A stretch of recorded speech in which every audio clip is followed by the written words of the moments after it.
ஜெபமனங்களும் அன்பும் இரக்கமும் கிருபை நிறைந்த எங்கள் ஆண்டவரே, இந்த புதிய மாதம், இந்த புதிய பரிசுத்தமான ஓய்வு நாள் காலைகளை ஆராதனைக்காக நன்றி செலுத்துகிறோம். ஆண்டவர் கடந்த நாட்கள் முழுவதும் பாதுகாத்து இந்த மாதத்திலே கடைசி இறுதி ஞாயிறு தினத்தை நாங்கள் ஆசிரிக்க ஆண்டவர் உதவி செய்து நன்றி செலுத்துகிறோம். தேவ பிரசன்னம் எங்களோடு கூட கடந்து வரட்டும்.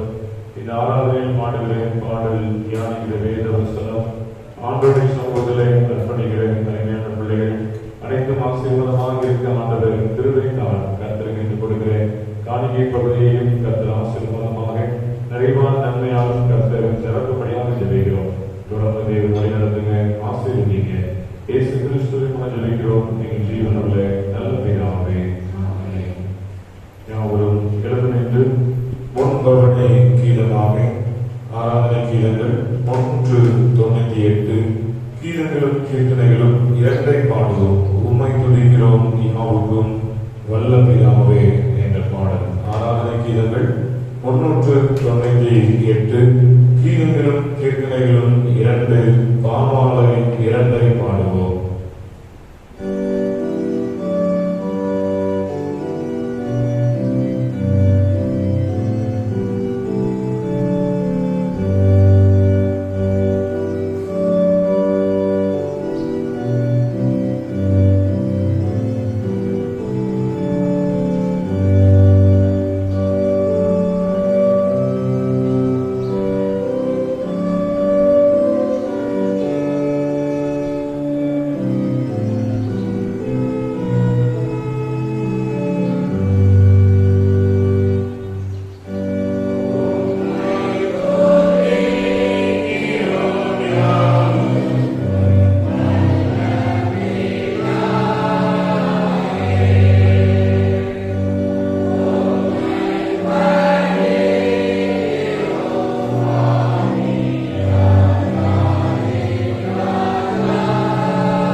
எல்லா இதயங்களையும் எல்லா விருப்பங்களையும் எல்லா ரகசியங்களையும் வைத்திருக்கிற சர்வவல்லமை தேவனே, நாங்கள் தேவனிடத்தில் பரிபூரணமாய் அன்பு கூறவும் ஒரு பரிசுத்த நாமத்தை உத்தமமாய் மகிமைப்படுத்தவும் எங்கள் கர்த்தராகிய கிறிஸ்துவின் நிமித்தம் ஒரு பரிசுத்த ஆவியின் ஏற்பதால் எங்கள் இருதயத்தின் சிந்தனைகளை சுத்தம் பண்ணி அருளும்.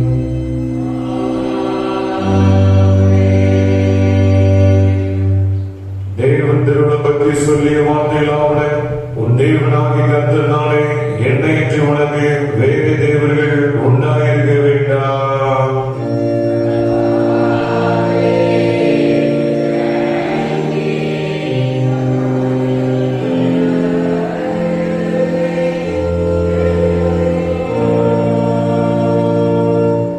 மேலே வானத்திலும் கீழே பூமியிலும் பூமியின் கீழ் தண்ணீரிலும் உண்டாயிருக்கிறவைகளுக்கு ஒப்பான ஒரு சொருபத்தையாகிலும் யாதொரு விக்கிரகத்தையாகிலும் நீ உனக்கு உண்டாக்க வேண்டாம். நீ அவைகளை நமஸ்கரிக்கவும் சேவிக்கவும் வேண்டாம். உன் தேவனாகிய கர்த்தராகிய நான் எரிச்சலுள்ள தேவனாயிருந்து என்னை பகைக்கிறவர்களை குறித்து பிதாக்களுடைய பாவங்களை பிள்ளைகளிடத்தில் 3ஆம் 4ஆம் தலைமுறை மட்டும் விசாரிக்கிறவனாயிருக்கிறேன். என்னிடத்தில் அன்பு கூர்ந்து என் கற்பனைகளை கை கொள்ளுகிறவர்களுக்கும் 1000 தலைமுறை மட்டும் இரக்கம் செய்கிறவனாயிருக்கிறேன்.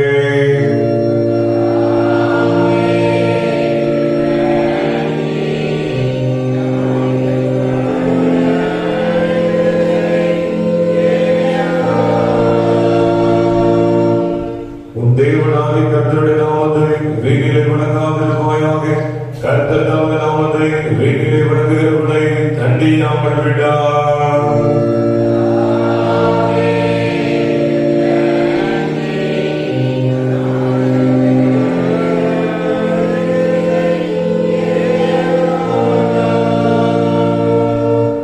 ஓய்வு நாளை பரிசுத்தமாய் ஆசரிக்க நினைப்பாயாக. 6 நாளும் வெள்ளை செய்து உன் கிரியைகளை எல்லாம் நடத்திப்பாயாக. 7ஆம் நாளும் உன் தேவனாகிய கர்த்தருடைய ஓய்வு நாள். அதிலே நீ ஆனாலும் உன் குமாரனானாலும் உன் குமாரத்தியானாலும் உன் வேலைக்காரனானாலும் உன் வேலைக்காரியானாலும் உன் மிருக ஜீவனானாலும் உன் வாசலில் இருக்கிற அந்நியனானாலும் யாதொரு வேலையும் செய்ய வேண்டாம்.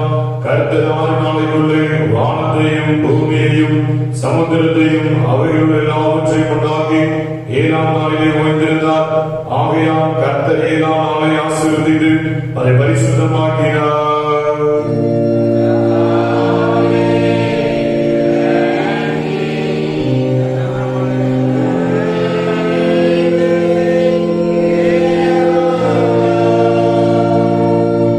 உன் தேவனாகிய கர்த்தர் உனக்கு கொடுக்கிற தேசத்திலே உன் நாட்கள் நீடித்திருப்பதற்கு உன் தகப்பனையும் உன் தாயையும் கனம் பண்ணுவாயாக.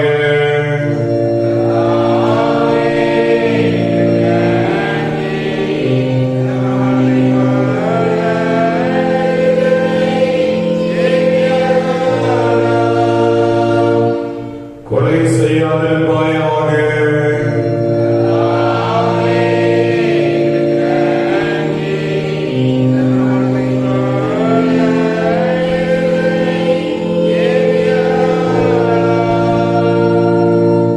விபச்சாரம் செய்யாதிருப்பாயாக.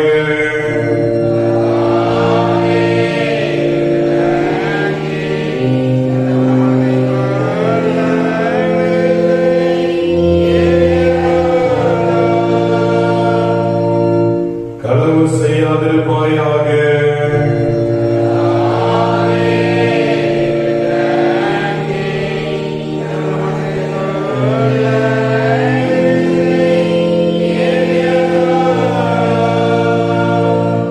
பிறனுக்கு விரோதமாக பொய் சாட்சி சொல்லாதிருப்பாயாக.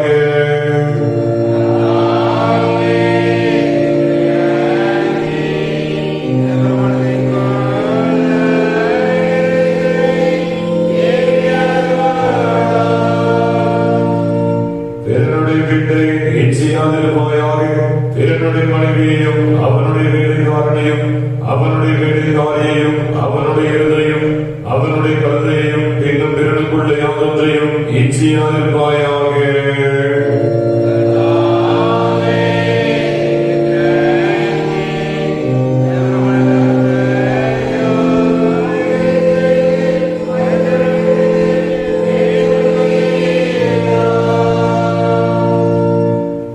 ஜெபம் பண்ண கிடப்போம்.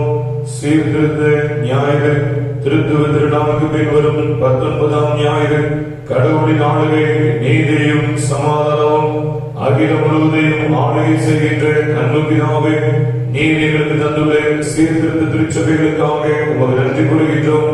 திருச்சபையில் சீர்திருத்தம் ஏற்படுத்துவதற்காக உழைத்த ஜான் வெஸ், மார்ட்டின் லூத்தர், ஜான் கால்வின் போன்ற சீர்திருத்த தலைவர்களை நினைவு கூர்ந்து உம்மை துதிக்கின்றோம். நீதி நிறைந்த செயல்களை சமாதான வாழ்வு காண வழி என்று அவர்கள் வழியாக கற்றுக்கொண்ட படிப்பினையை நாங்கள் கைக்கொள்ளவும் பிறருக்கு கற்றுக் கொடுக்கவும் அருள்தாரும். என் மீட்பர் இயேசு கிறிஸ்துவின் நாமத்தில் மிகுந்த மனத்தாழ்மையோடு வேண்டிக் கொள்கிறோம்.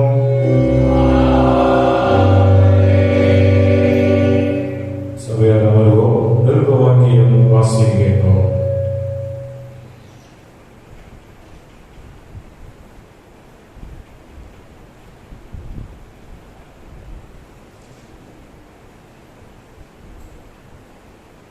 அப்போஸ்தலனாகிய பவுல் ரோமாவுக்கு எழுதின நிருபம் 14ஆம் அதிகாரம் 13ஆம் வசனம் முதல் 17ஆம் வசனம் வரை அடங்கியுள்ள தேவனுடைய வார்த்தையை கேளுங்கள்.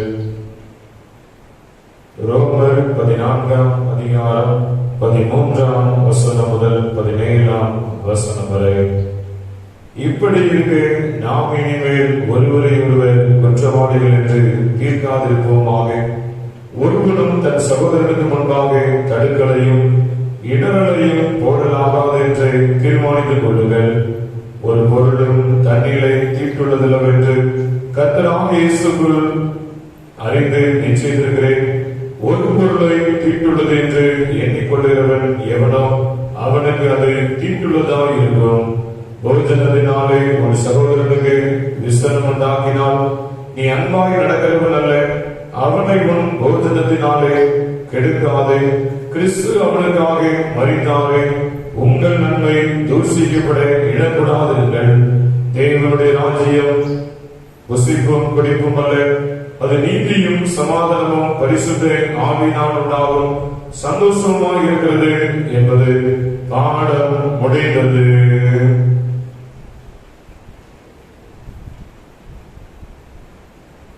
சுவிசேஷவாக்கியத்திற்காக நாம் யாவரும் எழுந்திருக்கிறோம். பரிசுத்த யோவான் என்பவர் எழுதின நற்செய்தி நூல் 18ஆம் அதிகாரம் 33ஆம் வசனம் முதல் 38ஆம் வசனம் வரை அடங்கியுள்ள கிறிஸ்துவினுடைய வார்த்தையை கேளுங்கள்.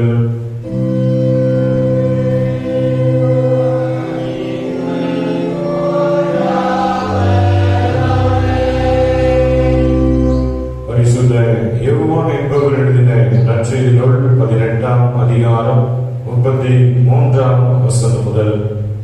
அப்பொழுது பிலாத்து மறுபடியும் அரண்மனைக்குள் பிரவேசித்து இயேசுவை அழைத்து, நீ யூதருடைய ராஜாவா என்று கேட்டான். இயேசு அதற்கு அவனுக்கு பிரதித்திரமாக, நீராய் இப்படி செய்கிறீரோ, அல்லது மற்றவர்கள் என்னை குறித்து இப்படி உமக்கு சொன்னார்களோ என்றார். பிலாத்து பிரதித்திரமாக, நான் யூதனா, உன் ஜனங்களும் பிரதான ஆசாரியரும் உன்னை என்னிடத்தில் ஒப்பு கொடுத்தார்கள், நீ என்ன செய்தாய் என்றான். இயேசு பிரதித்திரமாக, என் ராஜ்யம் இவ்வுலகத்திற்குரியது அல்ல, என் ராஜ்யம் இவ்வுலகத்திற்கு ஆனால் நான் யூதரிடத்தில் ஒப்பு கொடுக்கப்படாதபடிக்கு என் ஊழியக்காரர் போராடி இருப்பார்களே. இப்படி இருக்க என் ராஜ்யம் இவ்விடத்திற்குரியது அல்ல என்றார். அப்பொழுது பிலாத்து அவரை நோக்கி, அப்படியானால் நீ ராஜாவோ என்றான். இயேசு பிரதித்திரமாக, நீ சொல்லுகிறபடி நான் ராஜாதான். சத்தியத்தை குறித்து சாட்சி கொடுக்க நான் பிறந்தேன், இதற்காகவே இந்த உலகத்தில் வந்தேன். சத்தியவான் எவனும் என் சத்தம் கேட்கிறான் என்றார். அதற்கு பிலாத்து, சத்தியமாவது என்ன என்றார்.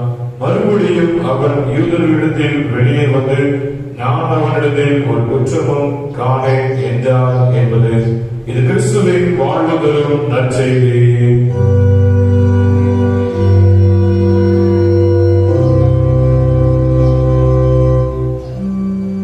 வானத்தையும் பூமியையும்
நாங்கள் வாசிக்கிறோம்.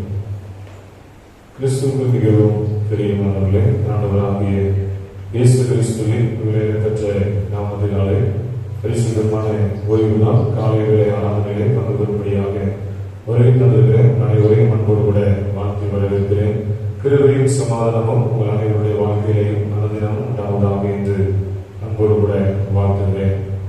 இந்த நாளிலும் திருமண்டலம் வருகின்ற நாட்களுக்குரிய கொடுக்கப்பட்டுள்ள தலைப்பு கர்த்தரின் ஆளுகை நீதியும் சமாதானமும். ரோமருடைய நடவடிக்கைகள் 14ஆம் அதிகாரம் 17வது வசனம்.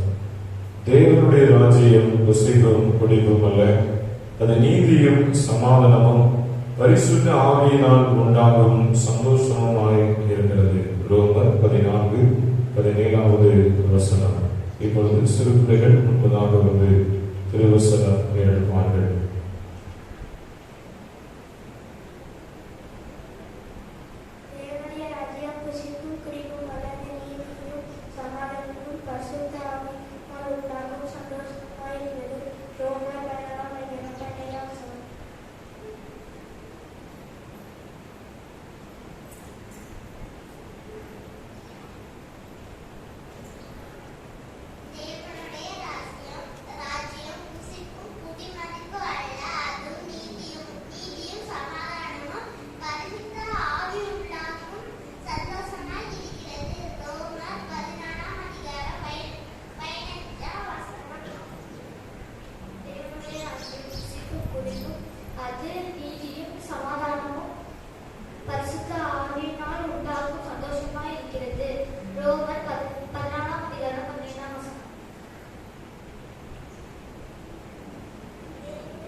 கூறிய அனைத்து பிள்ளைகளையும் கர்த்தர் ஆசீர்வதிப்பாராக. ஒவ்வொரு வாரமும் சிறு பிள்ளைகளை உற்சாகப்படுத்தி சத்திய வசனங்களை கற்றுக் கொடுத்துக் கொண்டிருக்கிற ஓய்வு நாள் பாடசாலை ஆசிரியர்கள் மற்றும் பெற்றோர்களை திருச்சபை சார்பாக அன்போடு கூட வாழ்த்துகிறேன். கர்த்தர்தாக அனைவரையும் ஆசீர்வதிப்பாராக. அறிவிப்புகள். அன்பானவர்களே, இன்று மதியம் 2 மணிக்கு நமது ஆலயத்தில் வைத்து தாய்மார் சிறப்பு கூடுகை நடைபெறும். திருச்சபையில் இருக்கக்கூடிய தாய்மார்கள் உற்சாகமாக கலந்து கொள்ள அன்போடு கூட கேட்டுக்கொள்கிறேன். மதியம் 3:30 மணிக்கு நமது ஆலயத்தில் வைத்து ஞாயிறு பாடசாலை வகுப்பு நமது ஆலயத்தில் நடைபெறும். பெற்றோர்கள் தங்களது பிள்ளைகளை உற்சாகமாக ஞாயிறு பாடசாலை வகுப்புகளுக்கு அனுப்பி வைக்க அன்போடு கூட கேட்டுக்கொள்கிறேன். நம்மளே ஒரு தூத்துக்குடி நாசரை திருமண்டலம் ஆண்கள் வேத ஆராய்ச்சி கூடுகை இன்று மாலை 4 மணி முதல் மாலை 6 மணி வரை தூய அந்திரேய ஆலயம் அகப்பைக்குளம் சேகரத்தில் வைத்து நடைபெறும். திருச்சபையின் ஆண்கள் அனைவரும் உற்சாகமாக கலந்து கொள்ள அன்போடு கூட கேட்டுக்கொள்கிறேன். நண்பர்களே, வருகின்ற சனிக்கிழமை மாதத்தின் 1ஆம் தேதி என்பதால் அதிகாலை 5:30 மணிக்கு ஆலயத்தில் வாக்குத்தத்த ஆராதனை நடைபெறும். மாலை 6:30 மணிக்கு பரிசுத்த திருவிருந்து ஆராதனையாக ஆசரிக்கப்படும். அனைவரும் உற்சாகமாக வருகின்ற நவம்பர் மாதம் 1ஆம் தேதி நடைபெறுகிற காலை வாக்குத்தத்த ஆராதனை, மாலை வாக்குத்தத்த திருவிருந்து ஆராதனையில் கலந்து கொள்ள அன்போடு கூட கேட்டுக்கொள்கிறேன். அன்பானவர்களே, நாம் கடந்த நாட்களில் GMS விற்பனை விழா மிக சிறப்பாக நமது ஆலயத்தில் நடைபெற ஆண்டவர் நமக்கு கிருபை தந்தார். GMS விற்பனை விழாவில் பொறுப்போடு கூட இணைந்து செயல்பட்ட திருச்சபை சார்ந்த ஒவ்வொரு குடும்பத்தையும் அன்போடு கூட வாழ்த்துகிறேன். வாங்கி பயனடைந்த உங்கள் அனைவரையும் ஆண்டவர் ஆசீர்வதிப்பாராக என்று அன்போடு கூட வாழ்த்துகிறேன். இதனாலும் நம்முடைய சபை சார்ந்த திரு கே தினகரன் அண்ணன் அவருடைய குடும்பத்தின் சார்பாக பருப்பு வடை ஆயத்தமாக இருக்கிறது. ரூபாய் எண்ணம் ₹3.20 என நிர்ணயிக்கப்பட்டிருக்கிறது. ஆராதனை முடிந்தவுடன் இந்த பருப்பு வடையை திருச்சபை பிள்ளைகள் வாங்கி உற்சாகமாக பயனடைய பயன்போடு கூட கேட்டுக்கொள்கிறேன். அன்பானவர்களே, நம்முடைய ஆலயத்திலே கர்த்தருடைய ஊழியர்களை சிறப்பாக செய்து வருகிற நம்முடைய சபை சார்ந்த சபை ஊழியர் தம்பி ரேவினுக்காக ஆண்டவரை ஸ்தோத்திரிக்கிறேன். கடந்த நாட்களிலே சரீரத்திலே ஏற்படுகிற பலவீனத்தினால் விடுமுறை எடுத்து வீட்டிற்கு சென்றிருக்கிறார்கள். நல்ல பூரண சுகம் பெற்று மறுபடியுமாக ஆண்டவருடைய ஊழியர்களை நிறைவாய் செய்ய நாம் அனைவரும் இணைந்து ஜெபிப்போம். கர்த்தர் அருமையான தெய்வ ஊழியருடைய வாழ்க்கையிலே ஆண்டவர் நல்ல சுகத்தை அருள்வாராக என்று அன்போடு கூட வாழ்த்துகிறேன். அன்பானவர்களே, கடந்த செப்டம்பர் மாதம் 21ஆம் தேதி முதல் அகப்பைக்குளம் சேகரத்திலே சேகர ஊழியராக சேகர குருவானவராக பணி செய்து வருகிற அருள் திரு ஜி பாஸ்கரன் ஐயா அவர்கள் நம்முடைய குளத்துக்குடிப்பு சேகரத்திற்கு சேகர தலைவராக நியமிக்கப்பட்டிருக்கிறார்கள். ஆகவே திருச்சபை பிள்ளைகள் உங்களுக்கு ஏதாவது சபையின் ரீதியாக அல்லது சேகரத்தின் ரீதியாக அல்லது சுப நிகழ்ச்சியாக நீங்கள் ஏதாவது தொடர்பு கொள்ள வேண்டும் என்று சொன்னால் எங்களை தொடர்பு கொண்டதற்கு பிற்பாடு ஐயாவின் இடத்திலும் அதை தெரியப்படுத்த அன்போடு கூட கேட்டுக்கொள்கிறேன். வருகின்ற நாட்களில் தங்களுடைய பிறந்தநாள் மற்றும் திருமண நாளை அனுசரிப்பவர்களின் பெயர்களை வாசிக்கிறேன். வருகின்ற நாட்களில் தங்களுடைய பிறந்த நாளை அனுசரிப்பவர்கள் 27ஆம் தேதி G Daniel Raja, son of Mister G Gunasri Kovai. 28ஆம் தேதி பிறந்த நாளை அனுசரிப்பவர்கள் S Esther, wife of Mister O Selvaraj, Thangaiyapuram. Thirumathi S Rosie Selvakumar, wife of Thiru I Selvakumar Gnanasingh, Bangalore. R Jeba Narni, daughter of Mister Ravikumar Enaidas, Krishnagiri. Sri Jeswin, son of Mister R Christudas, Thangaiyapuram. 29ஆம் தேதி பிறந்த நாளை அனுசரிப்பவர் S Maxon Raja, son of Mister G Samuel, Mumbai. 30ஆம் தேதி பிறந்த நாளை அனுசரிப்பவர்கள் ஏ Anees, daughter of Mister S Arul Steven, Bospettai. C Jackson Gnanamani, son of Mister G Christopher, Sirukuppa. R Jayanthi Kennedy, wife of Mister S Kennedy, Erode. வருகின்ற நவம்பர் மாதம் 1ஆம் தேதி பிறந்த நாளை அனுசரிப்பவர்கள் S Jhansi Rani, wife of Mister Santhosham, Bospettai. D Jebastin Daniel, son of Mister K Dhinakaran, Thangaiyapuram. J Ambrose Euclid, daughter of Mister P Jebaraj, Thangaiyapuram. வருகின்ற நாட்களில் தங்களுடைய திருமண நாளை அனுசரிப்பவர்கள் பெயர்களை வாசிக்கிறேன். திருச்சி ராஜா சிங், திருமதி ஆர் ரூபவதி ராஜா சிங், பெங்களூர். திருடி கோயில் பிச்சை, திருமதி கே விக்டோரியா, கோயில் பிச்சை, தங்கையாபுரம்.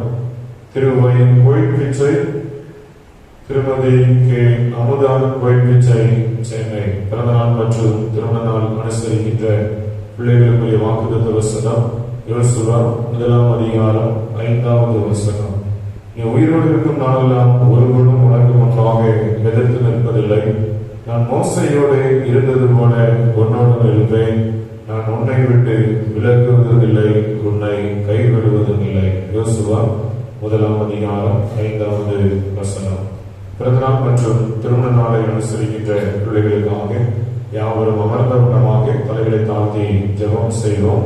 அதனைத் தொடர்ந்து நமது பாடகர் குழு சிறப்பு கவி ஒன்றை வாழ்த்து பாடலாக பாடுவார்கள். ஜெபம் செய்வோம்.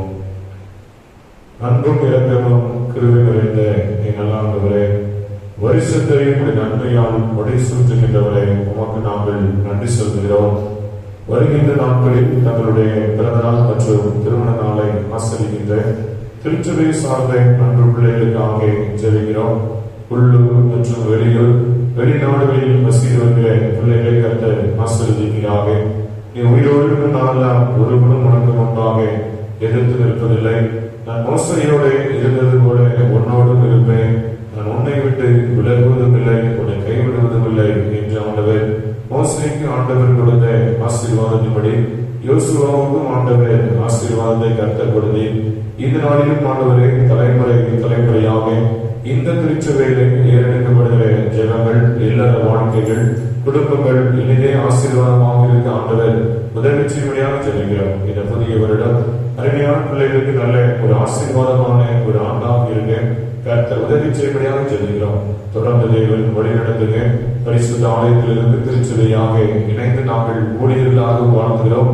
அருமையான பிள்ளைகளுக்கு ஆண்டவர் அருள் செல்வம், பொருள் செல்வம், மழலை செல்வங்களை கர்த்தர் கொடுத்து தேவன் ஆசீர்வதிப்பீராக. இயேசு கிறிஸ்துவின் மூலம் ஜெபிக்கிறோம் எங்கள் ஜீவனுள்ள நல்ல பிதாவே.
கீதங்களும் கீர்த்தனைகளும் 9 பாடுவோம், கலிகூறுவோம். கர்த்தர் நம் பட்சமே, நம் இரத்தத்தால் நம்மை மீட்டார் என்ற பாடல். ஆராதனை கீதங்கள் 252, கீதங்களும் கீர்த்தனைகளும் 9, பாமாலை 156.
இயேசு கிறிஸ்துவின் விலையில பெற்ற நாமத்தினாலே மறுபடியும் அனைவரையும் நம்மோடு கூட வாழ்த்து வரவேற்கிறேன். கர்த்தர் அனைவரையும் ஆண்டவர் ஆசீர்வதிப்பாராக. ஹல்லேலூயா, ஹல்லேலூயா. ஆண்டவர் கடந்த நாட்கள் முழுவதும் நம்மையும் நம் திருச்சபை சார்ந்த பிள்ளைகள் அனைவரையும் ஆண்டவர் கன்னிமணி போல் பாதுகாத்திருக்கிறார். தூர தேசத்திலும் வெளியூரிலும் வசித்து வருகிற அனைத்து பிள்ளைகளோடும் கூட ஆண்டவருடைய கிருபை இருந்ததற்காக ஆண்டவர் நன்றி செலுத்துகிறேன், தோத்திரம் செலுத்துகிறேன், துதிக்கிறேன். கர்த்தர் தாமே உங்கள் அனைவரையும் நித்தமும் அனுதினமும் ஆசீர்வதிப்பாராக என்று கூட வாழ்த்துகிறேன். கடந்த நாட்களில் GMS விற்பனை விழா நம்முடைய திருச்சபையில சிறப்பாக நடைபெற்றது.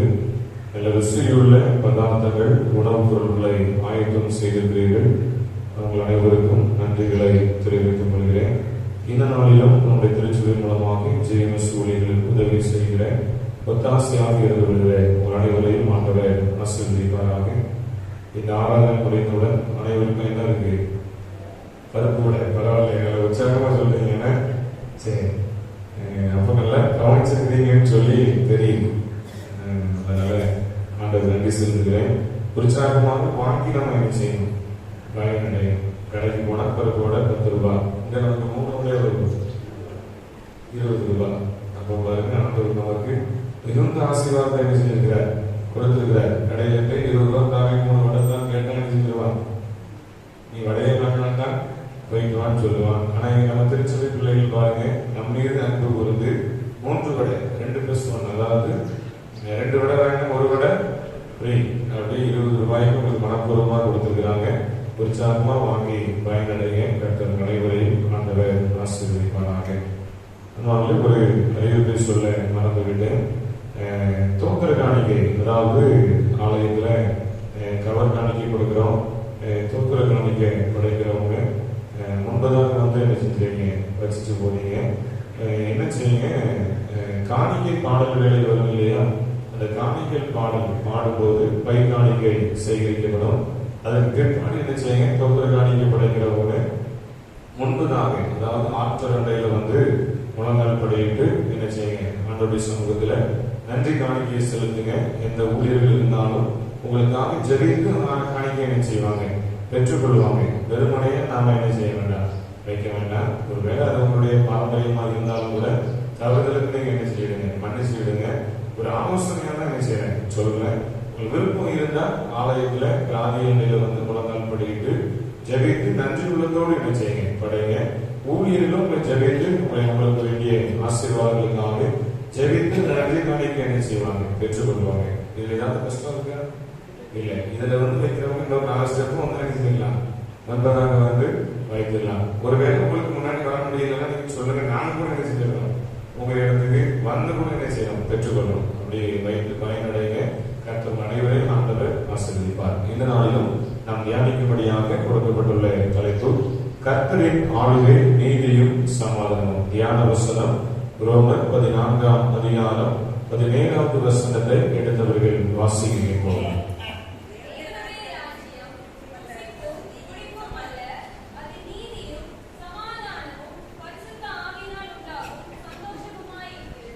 தேவனுடைய ராஜ்யம் புசிப்பும் குடிப்பும் அல்ல, அது நீதியும் சமாதானமும் பரிசுத்த ஆவியினால் உண்டாகும் சந்தோஷமுமாய் இருக்கிறது.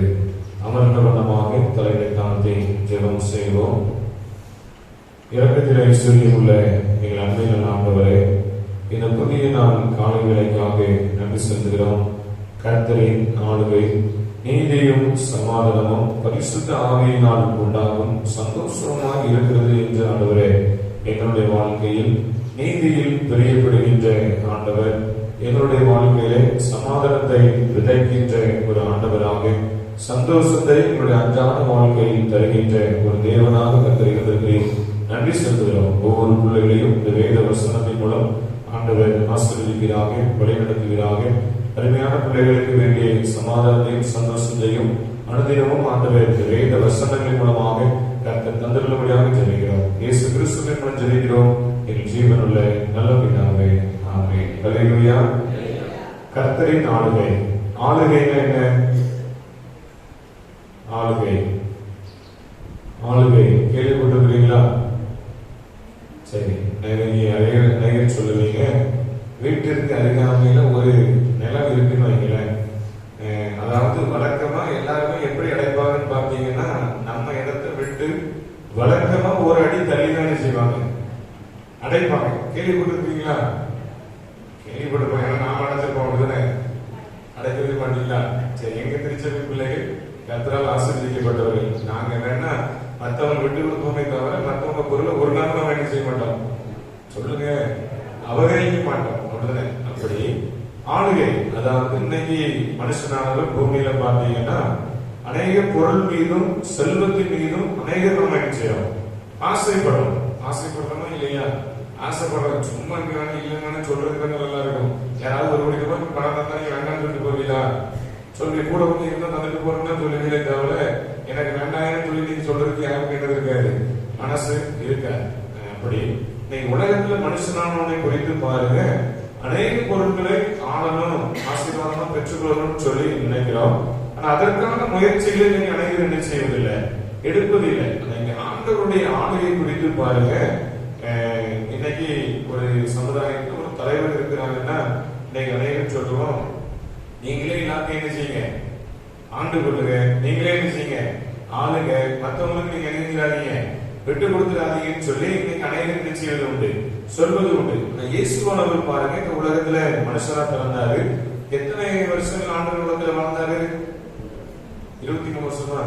33 வருஷம் ஆண்டவர் உலகத்துல மனுஷன் என்ன செஞ்சார், வாழ்ந்தார். ஆண்டவருக்கு பாருங்க சகல அதிகாரமும் கொடுக்கப்பட்டது. கொடுக்கப்பட்டதா கொடுக்கப்படலையா? கொடுக்கப்பட்டது. ஆண்டவர் இந்த உலகத்துல மனுஷனா பிறக்கும் போது பிதாவுக்கு அடுத்த ஸ்தானத்தில் ஆண்டவர் நம்மோடு கூட என்ன செஞ்சார், இருந்தாரு. இருப்பது மட்டுமல்ல, சகல அதிகாரங்களும் ஆண்டவருக்கு என்ன செய்யப்பட்டது, கொடுக்கப்பட்டது. ஆனா ஆண்டவர் பாருங்க தன்னுடைய வாழ்க்கையில தன் அதிகாரத்தை பயன்படுத்தினார். அப்படிதானே? ஆமாவா? அதிகாரத்தை ஆண்டவர் பயன்படுத்தினாரா? பயன்படுத்தல. பாதியான ஒரு ஸ்திரீ ஆண்டவரிடத்துல வரும்போது அநேக ஆண்கள் பெண்களும் நின்று அவர்கள் என்ன செய்றாங்க, குற்றம் சாட்டுறாங்க. இந்த பெண் வந்து பாவம் செய்தவள், இவளை கல்லறிந்து நாம் என்ன செய்யணும், கொள்ளணும்னு சொல்லி அநேகர் வந்து ஆக்கினையில்லாத தீர்க்கணும் வந்து ஆண்டவரிடத்துல என்ன செய்றாங்க, முறையிடுறாங்க. இன்னைக்கு நாம இருந்தா என்ன செஞ்சிருப்போம், நம்ம பிடிக்காத ஒரு மனுஷன் ஒரு சின்ன தவறுல மாட்டிட்டான்னு வைங்களேன், எப்படி எங்கெங்கெல்லாம் போன் போட்டு சொல்லணுமோ, என்னென்னலாம் சொல்லணுமோ, எவ்வளவு திட்டணுமோ, அல்லது நம்மளுடைய பேரை எவ்வளவு டேமேஜ் பண்ணணுமோ அவ்வளவு விஷயத்தை நம்ம என்ன செய்வோம், செயல்படும். ஆனா இங்க ஆண்டவராக இயேசு கிறிஸ்துவை பாருங்க, அந்த பாவம் செஞ்ச சகோதரியை கொண்டு வந்த ஜனங்களுக்கு முன்பாக ஆண்டவர் சொல்றாரு, உங்களில் எவனாவது பாவம் செய்யாதவங்க இருந்தீங்கன்னா முதலாவது நீ என்ன செய், கல்லறின்னு சொல்லி ஆண்டவர் என்ன செய்ய சொல்ற. இன்னைக்கு நீதித்துறையே இருக்கட்டும், காவல்துறையா இருக்கட்டும், சமுதாயத்துல கடந்த ஒரு 30 ஆண்டுகளுக்கு முன்பாக போய் பாருங்களேன், ஊர்ல நாட்டாமெல்லாம் உண்டு. கேள்விப்பட்டிருக்கீங்களா? இங்க யாரும் இருந்தீங்கன்னா நம்மளதான் சொல்றாரு நினைச்சேன், நீங்க யாரையும் சொல்லல. அப்படி அனைத்து கிராமங்கள்ல நாட்டாம மாதிரி இருந்து என்ன செய்வாங்க, பஞ்சாயத்து வழக்குகள்லாம் என்ன செய்வாங்க, பார்ப்பாங்க. அவர்களே தன்னுடைய வாழ்க்கையில தவறு செஞ்சிருப்பாங்க, மற்றவங்க குறித்து அவர்கள் என்ன செய்வாங்க, நியாயம் தீர்க்கிறவர்களா இருப்பாங்க. ஆனா இயேசுவா பாருங்க தன்னுடைய வாழ்க்கையில நியாயம் தீர்த்தாரா? அந்த பெண்மணிய நியாயம் தீர்க்கல. இருக்கக்கூடியவர்கள உங்களில் யாருல பாவம் செய்யலையோ அவங்க முதலாவது நீங்க என்ன செய்யுங்க, கல்லறிங்கன்னு சொல்லி ஆண்டவர் செய்து ஆண்டவருடைய தன்மையை, அதாவது ஆண்டவருடைய சமாதானத்தை, சந்தோஷத்தை, நீதியை ஆண்டவர் என்ன செய்யறார், விலக செய்யறார். அதுக்கு பிறகு அந்த பெண் ஆண்டவர் என்ன சொல்றாரு, இப்போ இனி என்ன செய்யாத, பாவம் செய்யாத ஆண்டவர் என்ன செய்யறார், ஒரு முறை அவங்களுக்கு வாய்ப்பு கொடுக்கிறார். இன்னைக்கு ஆண்டவருடைய ஆளுகையானது நம் மீது அன்பு கொடுக்கிறதா, நம் மீது ஆண்டவர் அக்கறையுள்ள ஒரு தேவனாக, கரிசனை உள்ள ஒரு தேவனாக இருந்து நம் மீது ஆண்டவர் என்ன செய்யறார், அன்பு செலுத்துகிற ஒரு பிதாவா என்ன செய்யறார், இருக்கிறார். ஆனா மனிதனானவன் எந்த மனிதனை குற்றம் சாட்டலாம், எப்படி குறைகள் சொல்லலாம், எப்படி ஆக்கினைகளா தீர்க்கலாம்னு சொல்லிதான் நம்ம என்ன செய்யறோம், அலையும். சில இடங்கள்ல பாருங்க, நீதித்துறையில பார்க்கும் போது தவறுகளே செய்யாத ஒரு மனுஷன் வந்து தண்டனைக்குள்ளாக என்ன செய்யும், தீர்க்கப்படுவான். நீதிபதிக்கு தெரியுமோ தெரியலையோ, அல்லது இந்த குற்றத்துல பிடித்து சேர்ந்த காவலாளிகளா இருக்கட்டும், அல்லது இந்த வழக்கிற்கு அதாவது அறியாமையில எனக்கு இந்த குடும்பத்திற்கு தான் பகை உண்டு, இவன் தான் இந்த பிரச்சனையை செஞ்சிருப்பான்னு சொல்லி பொய் வழக்குகளின் மூலமா கூட நீங்க அநேக தண்டிக்கப்படுவது உலகத்துல உண்டு. ஒரு சகோதரர் பாருங்க, நம்முடைய தென்காசி மாவட்டத்துக்கு அருகாமையில ராம்குமார்னு சொல்லி ஒரு சகோதரன் வந்து சென்னை நுங்கம்பாக்கத்துல ஒரு ரயில்வே ஸ்டேஷன்ல ஒரு பெண்ணை கத்தியால குத்தி கொண்டாருன்னு சொல்லி வழக்குகள் வந்தது. உடனே எங்கேயோ ஆடு வச்சுட்டு இருக்கிற ஒரு மகனுக்கு சென்னையில் ஐடி கம்பெனியில வேலை பார்க்கிற பெண்ணுக்கு அறிமுகம் இருக்குமா சொல்லுங்க. இன்னைக்கு நான் வந்து ஆடு மேய்க்கிறேன்னு வைங்களேன், ஒரு நல்ல ஒரு பிரபலமான ஒரு யாரை சொல்லலாம், ரிலையன்ஸ் அதாவது அம்பானியுடைய வீட்டுல யாராவது இருக்கிறாங்கன்னா நான் ஆடு மேய்ச்சிட்டு இருக்கிற என்ன பிரியப்படுவாங்களா?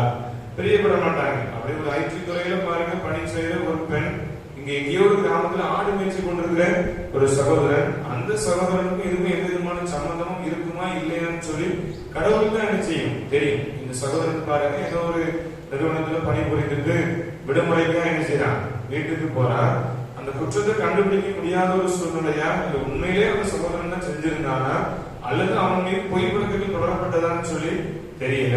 அந்த சகோதரனை பிடிக்கிறதுக்கு தீவிரவாதியை கூட அப்படி பிடிக்க மாட்டாங்க. அந்த சகோதரனை பாத்தீங்கன்னா கிராமம் முழுவதும் கரண்டெல்லாம் கட் பண்ணி அவனுடைய கிராமத்தை அநேக அதிகாரிகள் சூழ்ந்து அவனை என்ன செய்யறாங்க, கைது கொண்டு போனாங்க. எந்தவித விசாரணையும் இல்லை, அவன் மீது வழக்கு தொடரப்பட்டது. ஆனா சகோதரனுடைய வாழ்க்கையில பாருங்க ஒரு சில நாட்கள்லேயே கரண்ட் கம்பி பிடிச்சு மறித்து போனான்னு செஞ்சு செய்திகள் வந்துச்சு அந்த சிறைச்சாலையில் இருக்கு. அதாவது ஒரு கைதி இருக்கிறான்னா அந்த மின்சாரங்கள் எந்த விதமான அதாவது ஒரு உயரத்திற்கு வைங்களேன் எட்டாவது அளவு தான் என்ன செய்யும் கம்பிகள்லாம் இருக்கும். ஆனா அவங்க இருக்கிறவங்களும் எப்படி மின்சார கம்பி வந்ததுன்னு சொல்லி தெரிய முடியல, அப்படி அறிந்து கொள்ள முடியல. அப்படி ஏன் எதற்காக இந்த கதைகள்லாம் சொல்றேன்னா, இன்னைக்கு மனிதனுடைய ஆளுகை நீதியை எப்படிதான் இருக்குது, நீதிக்கு புறம்பாதான் இருக்குது. ஆனா ஆண்டவருடைய நீதியை மட்டும் பாருங்க, நம்ம மீது அன்புள்ளதான் என்ன செய்யறது இருக்கிறது. அதுக்காக நான் கவர்மெண்டையோ நீதித்துறையோ மற்ற ஜனங்களையும் நான் என்ன செய்யல குறைச்சி சொல்லல. இது வந்து ஒரு எக்ஸாம்பிள் தான் என்ன செய்யறேன் சொல்றேன். மனுஷனுடைய நீதியானது ஒருவேளை அறியாமையும் கூட என்ன செய்யலாம் இருக்கலாம். ஆனா ஆண்டவருடைய நீதியானது ஆண்டவருடைய ஆளுகையானது அனைவர் மீதும் அன்புள்ளதான் என்ன செய்யறது இருக்கிறது. அதுதான் பார்த்தீங்கன்னா இந்த ரோமனுடைய நடவடிக்கைகள்ல தேவனுடைய ராஜ்யம் புசிப்பும் குடிப்பும் அல்ல, அது நீதியும் சமாதானமும். அதாவது இன்னைக்கு நம்ம சாப்பிடுறோம் தண்ணி குடிக்கிறோம், அது ஆண்டவருடைய ராஜ்யம் அல்ல. எது ஆண்டவருடைய ராஜ்யம்? சமாதானமும் நீதியும். இதுதான் யாருடைய ராஜ்யமா? ஆண்டவருடைய ராஜ்யம். அது எப்படிப்பட்டதா இருக்கிறதுன்னு பாருங்க. பரிசுத்த ஆவியினால் உண்டாகும் சந்தோஷமா இருக்கிறது. நம்முடைய வாழ்க்கையில் பாருங்க, உலகம் தரப்பட முடியாத சமாதானத்தை சந்தோஷத்தை யார் கொடுக்கிறார்? ஆண்டவர் தர. அதை இன்னைக்கு அனுதினம் நம்முடைய வாழ்க்கையில நம்ம பெற்றுக்கொள்ளக்கூடியவர்களா நம்முடைய வாழ்க்கை நம்ம என்ன செய்யணும் அர்ப்பணிக்கும் போது தேவன் ஆசீர்வதிக்கிற தேவனாகிறார். இந்த ரோமர் 14வது அதிகாரத்துல ரோம திருச்சபையில சீர்கேடுகள் ஒரு பெருகினதுனால மக்கள் சீர்திருத்தத்தை விரும்பினார்கள் என்பதாக விருந்தில் என்ன செய்யப்பட்டிருக்கிறது சொல்லப்பட்டிருக்கிறது. இன்னைக்கு ஒரு மனுஷன் இருக்கிறார் அப்படின்னா பாவத்திலே நான் வாழணும்னு சொல்லி பிரியப்படுவாங்களா, அல்லது வியாதியிலே வாழ்ந்து மறிக்கணும்னு சொல்லி யாராவது பிரியப்படுவாங்களா? பிரியப்பட மாட்டாங்க. இங்க பாருங்க ரோம திருச்சபையில் அநேக சீர்கேடுகள் இருக்கிறது. அந்த சீர்கேடுகளில் இருந்து நான் மனமாற்றம் அடையணும், விடுதலை பெற்றுக் கொள்ளணும்னு சொல்லி ரோம திருச்சபை மக்கள் இங்க என்ன செய்யறாங்க முறையிடுறாங்க. இன்னைக்கு நம்மளுடைய வாழ்க்கையில இன்னைக்கு ஆசீர்வாதம் வேணும், பாவத்திலிருந்து ஒரு விடுதலை கிடைக்கணும், கர்த்தர் நம்மளுடைய வாழ்க்கையில நீதி உள்ள ஒரு நியாயாதிபதியா இருக்கணும்னு சொல்லி நீங்க விருப்பப்பட்டீங்கன்னா ஆண்டவருடைய சமூகத்துல பரிசுத்த ஆவியினால் உண்டாகும் சந்தோஷத்தை ஆண்டவர் உங்களுக்கு என்ன செய்வார் தந்திருக்கின்ற தேவனாக இருக்கிறார். 1517ஆம் ஆண்டு மார்ட்டின் லூத்தர் சொல்லக்கூடிய ஒரு மாபெரும் மனிதன் வந்து சீர்கேடுகளை குறித்து ஜெர்மனியில் உள்ள ஆலயங்களில் எல்லாம் பார்த்தீங்கன்னா இன்னைக்கு நம்ம வந்து ஒரு அறிவிப்பு இருக்குன்னா அறிவிப்பு பலகைகள் என்ன செய்வோம் போடுவோம். ஆனா இந்த மார்ட்டின் லூத்தர் வந்து ஜெர்மனியில 1517ஆவது ஆண்டு காலங்கள்ல அநேக தேவாலயங்களுக்கு சென்று சீர்திருத்தத்தை குறித்து ஜனங்களுக்கு அறிவிக்கணும்னு சொல்லி பிரயாசப்பட்டிருக்கலாம், அல்லது பிரயாசப்பட்டு அந்த காரியங்கள் வாய்க்காம என்ன செஞ்சுக்கலாம் போயிருக்கலாம். அதனால இந்த மார்ட்டின் லூத்தர் பாருங்க அநேக தேவாலயங்கள்ல சென்று இந்த சீர்திருத்தத்தை குறித்து அங்க என்ன செய்றார் பட்டியலிடப்படுகிறார். சீர்திருத்தம்னா என்ன? நம்முடைய வாழ்க்கையில முந்தைய காலத்துல ஆண்டவரை அறியாம இருந்தீங்க, இப்ப அறிவீங்க, நீங்க மனமாற்றம் அடைங்க, ஆண்டவரை ஏற்றுக்கொள்ளுங்க, ஒருவருக்கு ஒருவர் அன்பாய் நீங்க வாழ கற்றுக்கொள்ளுங்க, சமாதானத்தை விதைங்க, சந்தோஷமா வாங்க. இதுதான் என்னது சீர்திருத்தம். அப்படின்னா சீர்திருத்த பள்ளி கேள்விப்பட்டிருக்கீங்களா? கேள்விப்பட்டிருக்கீங்களா? நீங்க சின்ன வயசுல இருக்கும்போது வீட்டுல சேட்டை பண்றோம் வைங்க, வீட்டுல ஒண்ணு சொல்லுவாங்க. என்ன சொல்லுவாங்க? இவனை கொண்டு போய் எங்கேயாவது என்ன செய்யணும் சீர்திருத்த பள்ளி, அதாவது கட்டாப்பாறை கேள்விப்பட்டிருக்கீங்களா? கட்டாப்பாறை செய்தி அங்க கொண்டு போடணும்னு சொல்லி சொல்லுவாங்க. கேள்விப்பட்டிருக்கீங்களா? போயிருக்கீங்க யாராவது? ஆமாவா? போகலையா?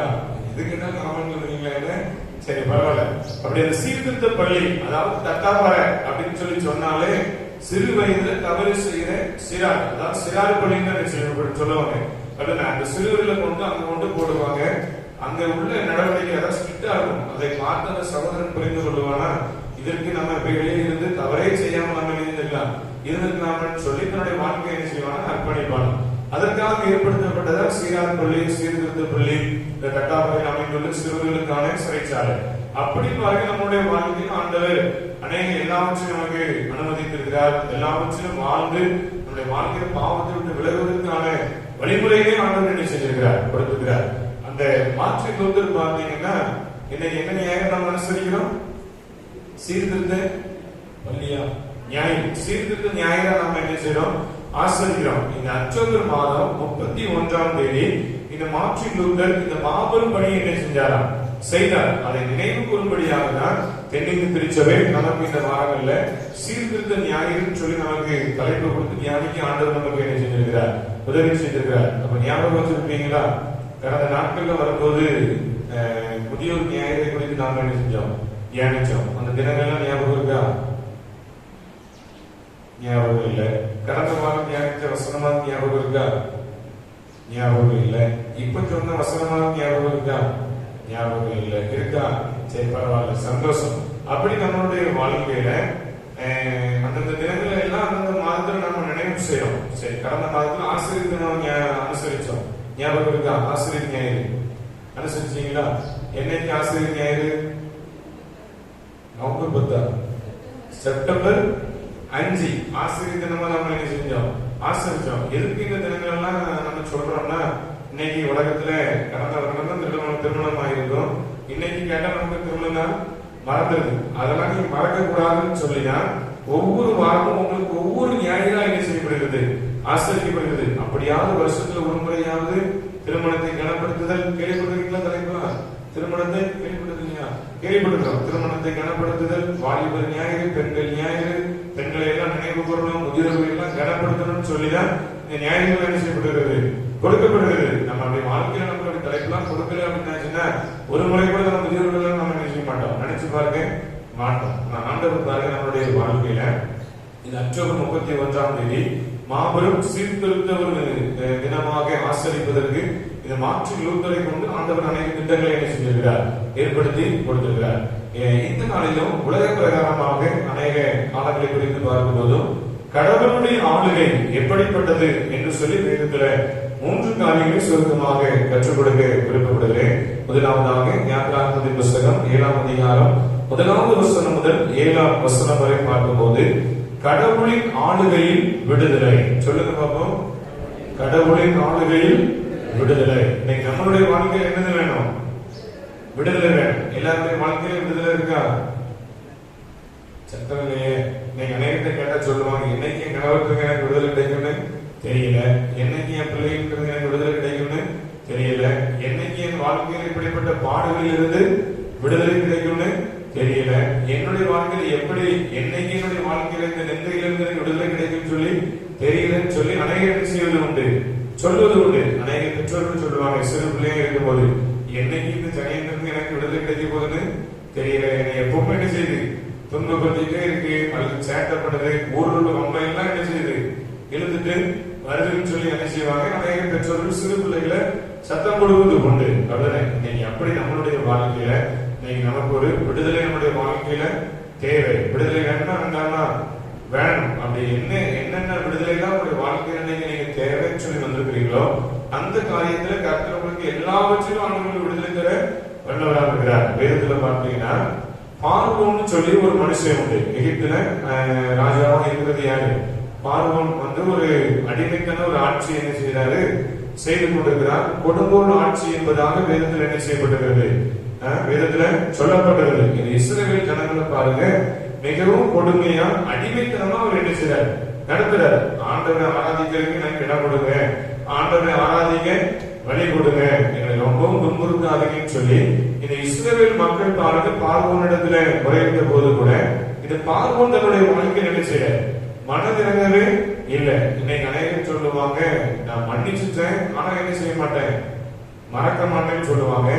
சிலர் சொல்லுவாங்க, நான் செத்தாலும் சாவனே தவிர இவங்க என்ன செய்ய மாட்டேன், பேச மாட்டேன்னு சொல்லி சொல்லுவாங்க. செத்ததுக்கு பிறகு என்ன செய்ய முடியாது, பேச முடியாது. அப்படித்தானே? பேச முடியுமா? பேசவே முடியாது. இன்னைக்கு அநேகர் பாருங்க, அப்படி நம்மளுடைய வாழ்க்கையில இன்னைக்கு அநேகர் வைராக்கியமா வாழ்வது உண்டு. இந்த பார்வன் பாருங்க, தன்னுடைய வாழ்க்கையில ஆண்டவர் அநேக வாதைகளை என்ன செய்றாரு, அனுப்புறாரு. வாதைகள்ல ஒண்ணு தவளை. கேள்விப்பட்டிருக்கீங்களா? இப்ப தவளை வீடு கூட தவளையாக எப்படி இருக்கும், நல்லா இருக்குமா?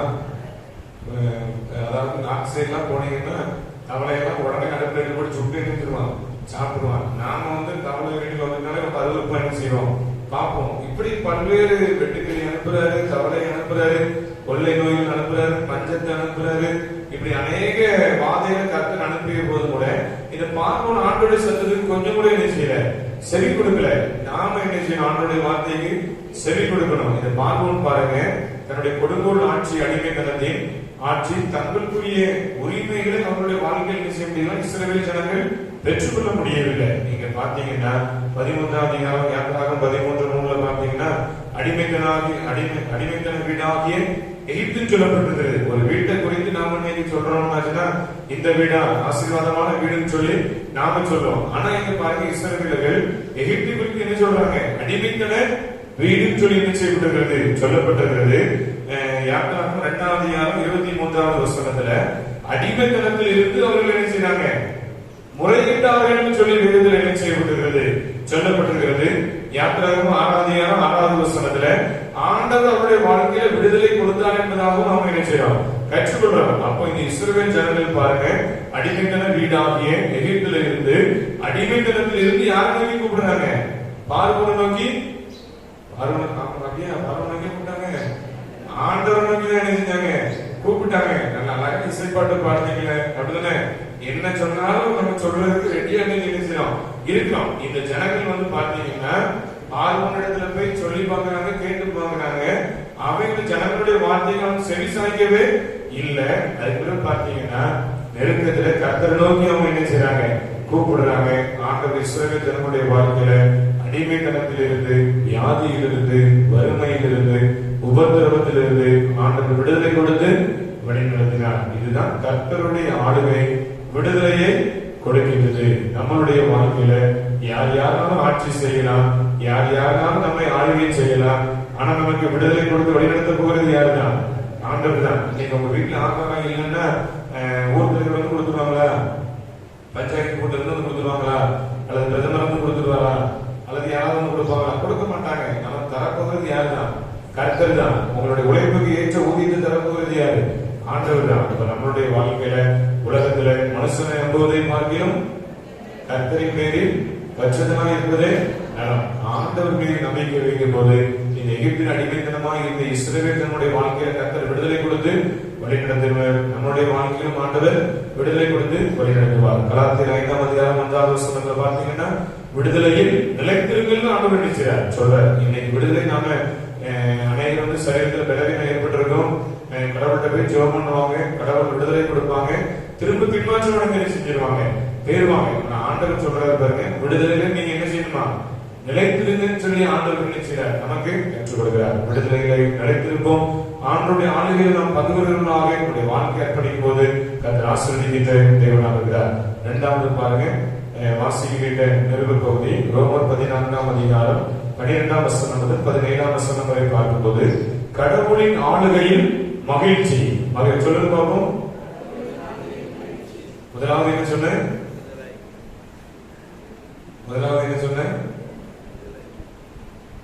இல்லையா?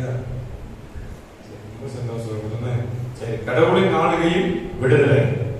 இரண்டாவது கடவுளின் ஆளுகையில் மகிழ்ச்சி. ரெண்டே பாயிண்ட் ஞாபகம் முடியாதா? விடுதலை, மகிழ்ச்சி சொல்ல முடியாதா?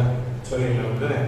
மகிழ்ச்சி. இன்னைக்கு மகிழ்ச்சி யாரால் உண்டாகிறது? நமக்கு கர்த்தரால் உண்டாகிறது. இன்னைக்கு நான் உங்களுக்கு மகிழ்ச்சி தர முடியுமா? சந்தோஷத்தை கொடுக்க முடியுமா? சமாதானத்தை கொடுக்க முடியுமா? முடியாது. உங்களுக்காக ஒண்ணே செய்யலாம், ஜெபிக்க வேண்டாம், முடியும். ஆனா உங்களுடைய வாழ்க்கையில மகிழ்ச்சி தரப்போகிறது யாருதான்? ஆண்டவராகிய இயேசு கிறிஸ்து தான். ஆண்டவர் தர மகிழ்ச்சி தான், நிறைவான மகிழ்ச்சியை நம்முடைய வாழ்க்கையில இருக்கும். அப்படிதானே? இந்த ரோமர்கள் பாருங்க, தவறான வழியில் வரும் மகிழ்ச்சி அல்ல, பரிசுத்த ஆவியானவரால் கிடைக்கும் மகிழ்ச்சி என்பதாக வேதத்தில் என்ன செய்யப்படுகிறது, சொல்லப்பட்டிருக்கிறது. இன்னைக்கு உலகத்துல மனுஷங்க குறிச்சு பாருங்க, நேற்று வரைக்கும் ரொம்ப கஷ்டப்பட்டு இருப்பாங்க, திடீர்னு பார்த்தீங்கன்னா பணக்காரர் ஆயிடுவாங்க. அப்படி பார்த்துருக்கீங்களா? பார்க்கலையா? அதுக்கு ஒரு இது கூட சொல்லுவோமே, புது பணக்காரன் சொல்லி என்ன செய்வோம், சொல்லுவோம். கேள்விப்பட்டிருக்கீங்களா?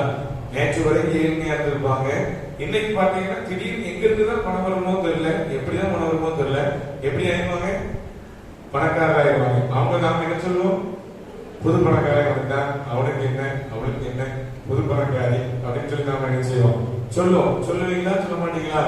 சொல்லுவோம். அந்த மகிழ்ச்சி அல்ல, பரிசுத்த ஆவியானவரால் கிடைக்கும் மகிழ்ச்சி, அதுதான் நிரந்தரமான ஒரு மகிழ்ச்சின்னு சொல்லி ஆண்டவர் என்ன செய்றார், சொல்றாரு. எக்ஸாம்பிளுக்கு யோபு எடுத்துக்கோங்களேன்.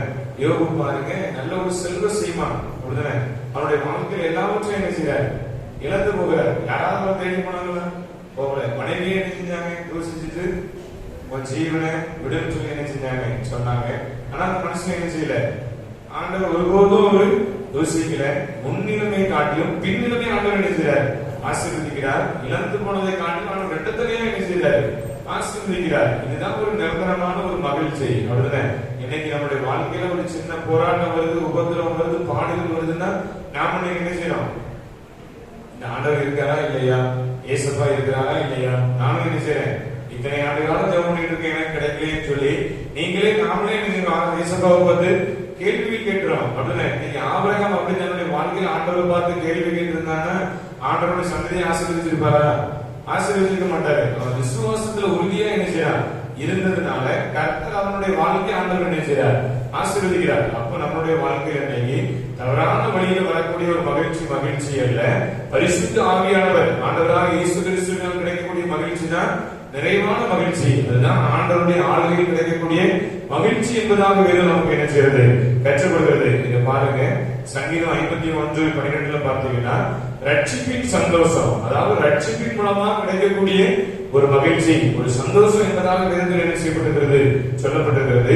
ஏசாயா 35:10 துதியினால் வரும் சந்தோஷம், அதாவது ஆண்டவருடைய சமூகத்தில் வரும்போதே அது என்னதான் சொல்லுங்க, பருப்போட ஞாபகம் வந்துட்டா, அப்படியா? பருப்போட ஞாபகம் வந்துட்டா, சரி, ஞாபகம் எல்லாம் வெளியே போனதுக்கு என்ன செய்யணும், வரணும். பருப்போட சாப்பிடுறதுனால மகிழ்ச்சி வருமா? வரும். சில பாட்டி இருந்தாலும் பருப்போட சாப்பிடாம இருக்கவே முடியாது. எங்க ஊர்ல ஆரோக்கியில ஒரு அம்மா இருக்கிறாங்க, டெய்லி இரவு பார்த்தீங்கன்னா 3 புரோட்டா சாப்பிடாம எனக்கு வராது, தூக்கம் வராது. அந்த பாட்டியோட வயசு பார்த்தீங்கன்னா 70.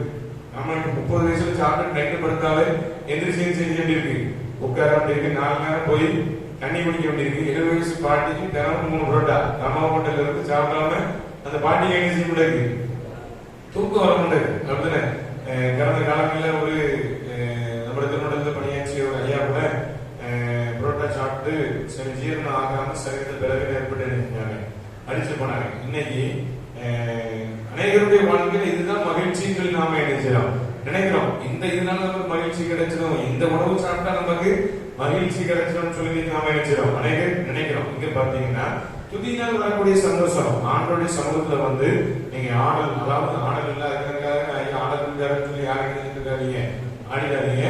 ஆண்டோடைய சமூகத்துல பாடி ஆண்டோடைய நாமத்தை மகிமைப்படுத்தும் போது அதன் மூலமா உங்களுக்கு என்ன செய்யலாம், மகிழ்ச்சி உண்டாகும் சொல்லி வேதத்துல சொல்லப்படுகிறது. ஆபகுக்கு 3:17-18 பார்த்தீங்கன்னா குறைவிலும் சந்தோஷம். இன்னைக்கு அநேகர் பாருங்க, ஏழையா இருப்பாங்க, எளியோரா இருப்பாங்க, வீட்டுல படுக்கிறதுக்கு ஒரு கட்டில் கூட இருக்காது, ஆனா அவங்க எப்படி இருப்பாங்க, சந்தோஷமா இருப்பாங்க. ஆனா பாருங்க, மாளிகை இருக்கும், மெத்த இருக்கும், பன்னீர் தொழிப்பாங்க, மெத்த விரிப்பாங்க, ஆனா என்ன செய்யாது, சந்தோஷம் இல்லைன்னு சொல்லுவாங்க. நைட்ல எனக்கு தூக்கமே வரலையா, 2 மணி ஆகுது, 3 மணி ஆகுது, எனக்கு என்ன வரல, தூக்கம் வரல. ஆனா நமக்கு தரதான் வாய்தான் வச்சுக்கொண்டு, ஆனா நமக்கு நல்ல தூக்கமா நிரந்தரமா தூங்கிடக்கூடாது. அப்படிதானே?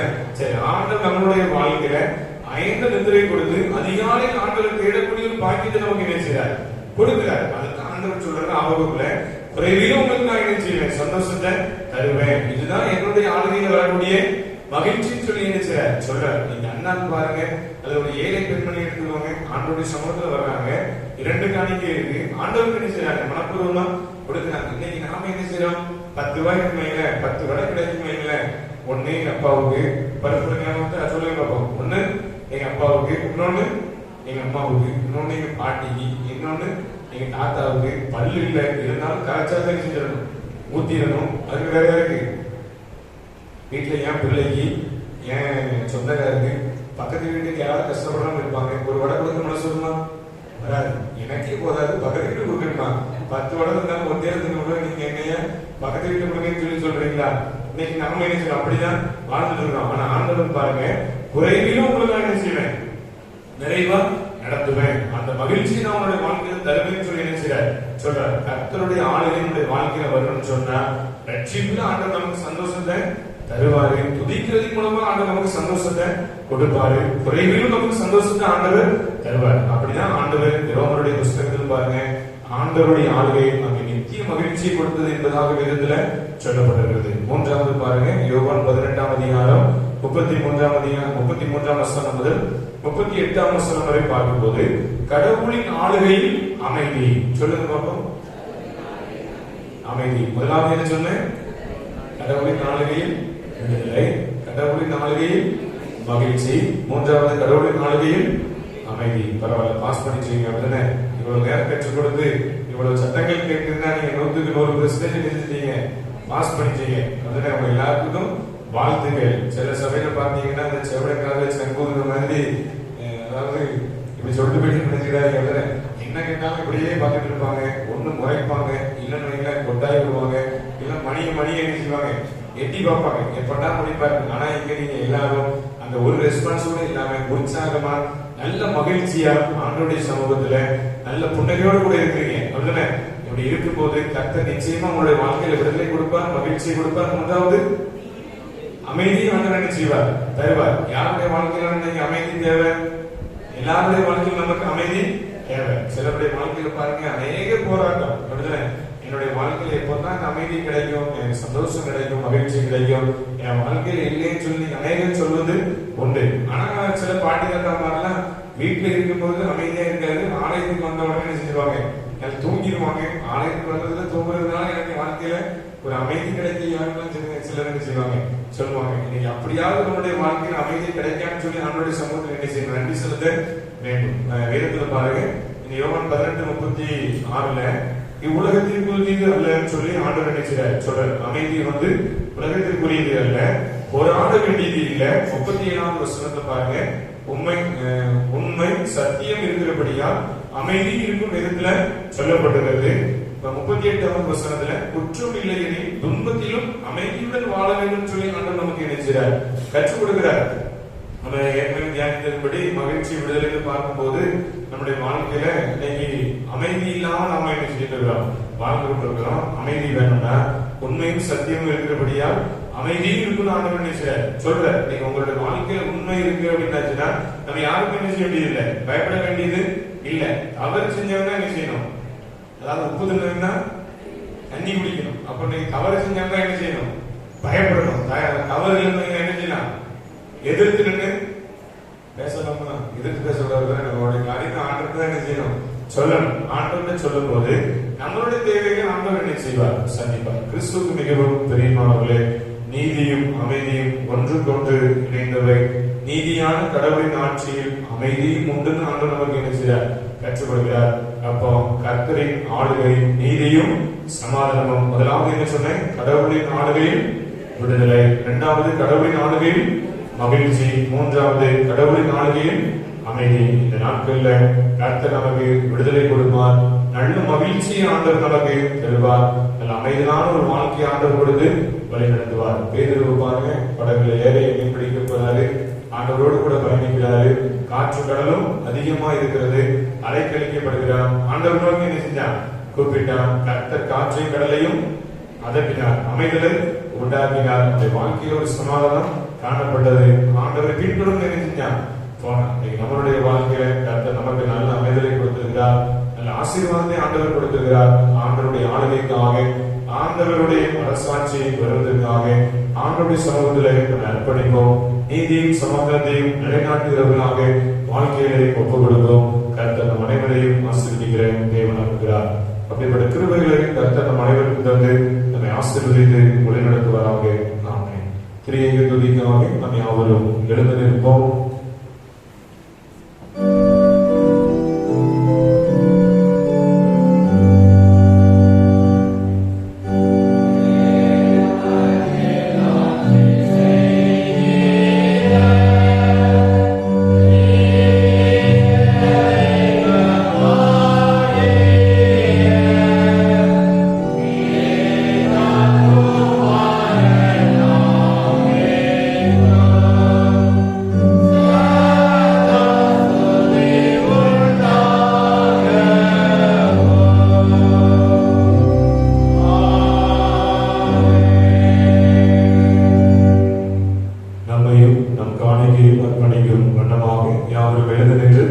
ஆராதனை கீதங்கள் 298 கீதங்களும் கீர்த்தனைகளும் 255 பாடுவோம். அருமை ரட்சகா கூடி வந்தோம், உமது அன்பின் விருந்திருந்த வந்தோம் என்ற பாடல் பாடும்போது காணிக்கை சேகரிக்கப்படும். ஆராதனை கீதங்கள் 298 கீதங்களும் கீர்த்தனைகளும் 555 பாடுவோம்.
பிள்ளைகளுக்காக ஜெபம் செய்வோம்.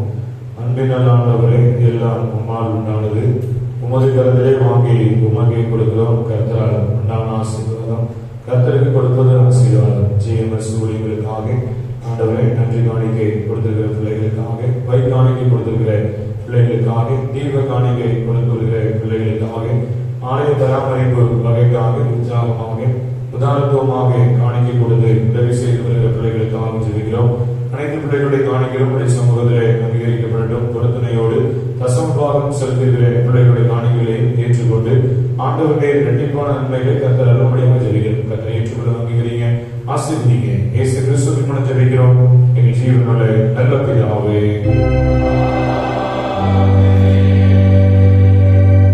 ஜெபமான கடவும் இறக்கத்தில் ஐஸ்வர்யம் உள்ள எங்கள் அன்பை பரலோக தந்தையே, இந்த ஆசீர்வாதமான ஓய்வு நாள் வேளையிலே கர்த்தருடைய ஆளுகை நீதியும் சமாதானமும் என்று ஆண்டவருடைய வேத வசனத்தின் மூலமாக உலகம் தரப்பட முடியாத சமாதானத்தை, சந்தோஷத்தை கர்த்தர் எங்களுக்கு தந்திருக்கிறீர். அதற்காக நன்றி சொல்கிறோம்.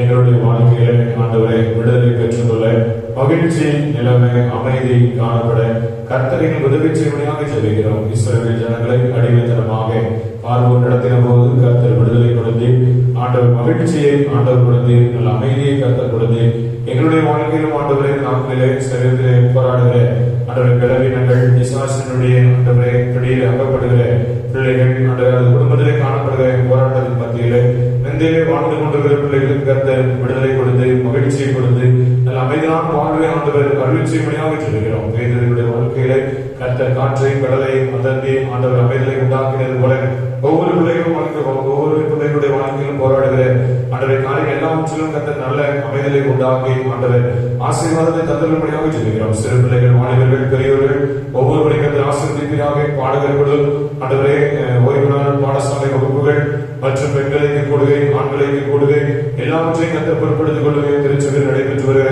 காலை மாலை ஆராதனை, லித்தானி ஆராதனை, சுகமளிக்கும் ஆராதனை, ஆண்டவர் பரிசுத்த திருவிருந்து ஆராதனை, ஓய்வு நாள் காலை ஆராதனைகள், கன்வென்ஷன் கொடுகை எல்லாவற்றையும் ஆண்டவரின் ஆசீர்வாதமாக மாற்றிக்கொள்ளக்கூடியாக ஜெபிக்கிறோம். உள்ளூரில் வசித்து வருகிற பிள்ளைகள், தூர தேசத்தில் வசிக்கிற பிள்ளைகளை கர்த்தர் ஆசீர்வதிப்பீராக. செய்கிற வேலை வாய்ப்புகளில் உயர்வு, கல்வியில் நல்ல சிறந்த ஞானம், சிறு பிள்ளைகளுக்கு வேண்டிய பாதுகாப்பு, முதியோர்களுக்கு வேண்டிய பராமரிப்பு எல்லாவற்றையும் கர்த்தர் கொடுத்து ஆண்டவர் வாழ்வை செய்வதாக ஜெபிக்கிறோம். ஆண்டவர் ஒரு ஆத்மா கூட ஆண்டவரை கெட்டு போய் விடாதபடி உங்களுடைய நித்திய ராஜ்யத்தை ஆண்டவர் சொல்லிருக்கிற பிள்ளைகளாக கர்த்தர் ஒவ்வொரு பிள்ளைகளுக்கும் நல்ல சந்தோஷம், சமாதானம், சகலவித ஆசீர்வாதத்தையும் கர்த்தர் கொண்டு தேவன் நிரப்பும்படியாக ஜெபிக்கிறோம். இன்னும் ஆண்டவருடைய வாழ்க்கையில அநேக தேவைகள் உண்டு. கர்த்தர் எங்களுக்காக ஆண்டவரை குழந்தை பாக்கியங்களுக்காக ஜெபிக்கிற பிள்ளைகளை கர்த்தர் பார்ப்பீராக. ஆண்டவர் அண்ணனுடைய ஜெபத்தை கர்த்தர் கேட்டு ஆண்டவர் மனதிறங்கியது போல ஒவ்வொரு பிள்ளைகளுக்கும் ஆண்டவர் நல்ல குழந்தை செல்வத்தை கர்த்தர் கொடுக்க முடியாம ஜெபிக்கிறோம். ஆண்டவர் உயர்ந்த கல்வி படிப்பதற்காக, எதிர்காலங்கள் ஆசீர்வாதமாக இருப்பதற்காக, பெற்றோர்களுக்கு வேண்டிய ஆரோக்கியத்திற்காக, முதிர் வயதிலே காணப்படுகிற பலவீனங்கள் நீங்கி ஆரோக்கியம் அடைவதற்காக ஜெபிக்கிற பிள்ளைகள் ஒவ்வொருவரையும் ஆண்டவரை கண்ணோக்கி பார்த்த தேவன் ஆசீர்வதிக்கும்படியாக ஜெபிக்கிறோம்.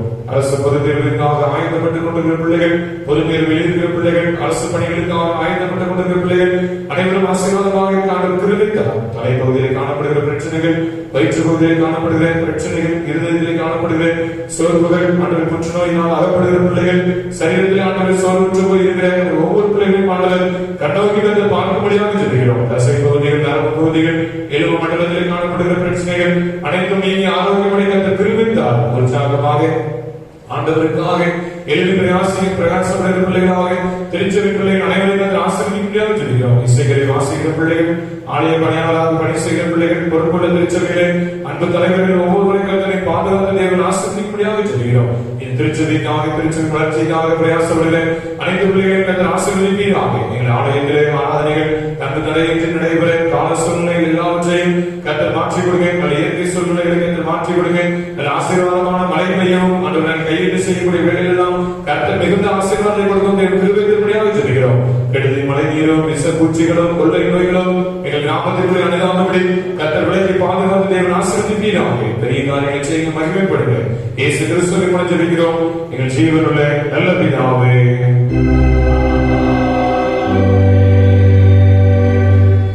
உங்கள் பாவங்களிடம் ஒரு இதயத்தோடு உண்மையை மனஸ்தாபப்பட்டு பிறனிடத்தில் அன்பும் சிநேகமாக இருந்து இனி தேவனுடைய கற்பனைகளை கைக்கொண்டு புதிதாக்கப்பட்டவர்களாய் பரிசுத்த மார்க்கத்தில் நடப்போம் என்று தீர்மானித்திருக்க நீங்கள் விசுவாசத்தோடு சேர்ந்து உங்களுக்கு ஆறுதல் உண்டாக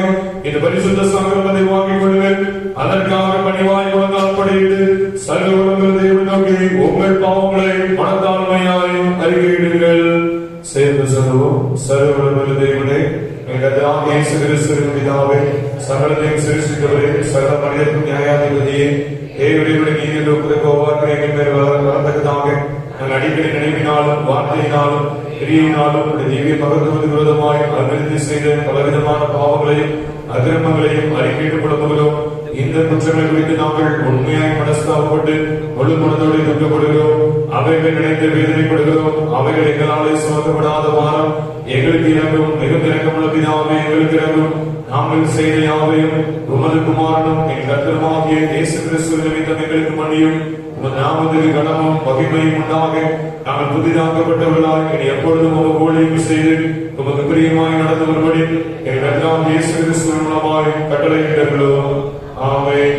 உத்தம மனஸ்தாபத்தோடும் உண்மையான விசுவாசத்தோடும் நம்மிடத்திற்கு மனம் திரும்புகிற யாவருக்கும் பாவ மன்னிப்பை அளிக்கச் செய்வோம் என்று மிகுந்த இரக்கமாய் வாக்குத்தத்தம் செய்திருக்கிறேன். நம்முடைய பரமபிதாவாகிய சர்வ வல்லமையுள்ள தேவன் நம்முடைய கர்த்தராகிய இயேசு கிறிஸ்து நிமித்தம் உங்களுக்கு இறங்கி உங்கள் பாவங்கள் எல்லாவற்றையும் மன்னித்து அவைகளில் என்று உங்களை விடுதலையாகி சகல நன்மையிலும் உங்களை உறுதிப்படுத்தி நிலைநிறுத்தி நித்திய ஜீவங்களில் சேர்ப்பாராக.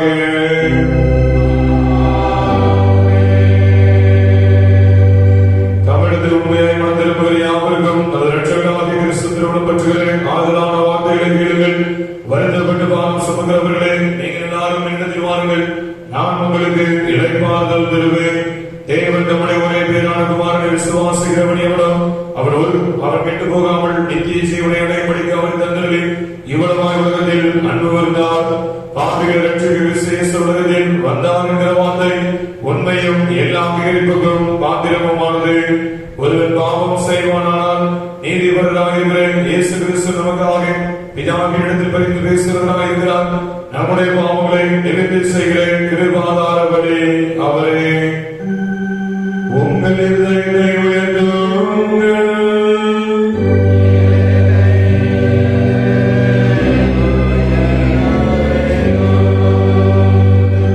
நம்முடைய கர்த்தராகிய தேவனுக்கு ஸ்தோத்திரம் செலுத்துங்கள்.